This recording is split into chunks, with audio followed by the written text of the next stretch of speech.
नमस्कार मित्रांनो, मुद्द्याचं बोला या यूट्यूब चॅनलमध्ये तुमच्या सर्वांचं हार्दिक स्वागत। स्वर्गीय रणजित निंबाळकर सर यांचे अनेक व्हिडिओ सोशल मीडियावरती व्हायरल होताना पाहायला मिळतात। नुकताच अंकिताताई निंबाळकर आणि विठ्ठल नाना यांच्यामध्ये सर्जाविषयी काही जे मतभेद पाहायला मिळाले, त्यानंतर निंबाळकर सरांचा हा व्हिडिओ पुन्हा एकदा जोरदार व्हायरल होताना पाहायला मिळतो आहे।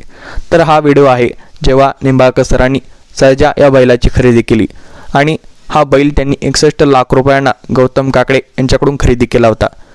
त्यावेळी निंबाळकर सर या व्हिडिओमध्ये किस्सा सांगत आहेत की अगदी जेव्हा निंबाळकर सरांना हा बैल विकत घ्यायचा होता तेव्हा त्यांनी विठ्ठल ड्रायव्हर यांना फोन केला आणि विठ्ठल ड्रायव्हर म्हणाले अगदी लगेच तो बैल घेऊन या। त्यावेळी निंबाळकर सर म्हणतात अमावस्या वगैरे काही बघायचे की नाही, आणि पुन्हा एकदा जर गौतम काकडे यांचा विचार बदलला तर काय करायचं।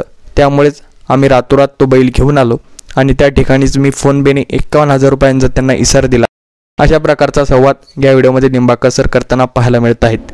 नेमका त्यांनी तो सांगितलेला किस्सा आहे तरी काय बघूयात। म्हटलं 61ला द्या फायनल करू। मग तिथंच मी गुगल पे घेतला 51,000 रुपये, तिथंच विचार सोडला आणि नानाला फोन केला, नाना व्यवहार झालाय। नाना म्हणले चालतंय ठीक आहे। म्हणलं बैल कधी आणायचं? नाना म्हणले आत्ताच आणा।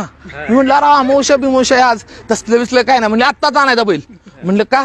तर नाही म्हणले गौतमबाचा विचार परत बदलला म्हणजे। मग आम्ही रात्रीत बैल घेऊन आलो। ऍक्च्युअली सांगतो सत्य, ग्रहण होतं त्या दिवशी, ग्रहण रात्रीत बैल घेऊन आलो।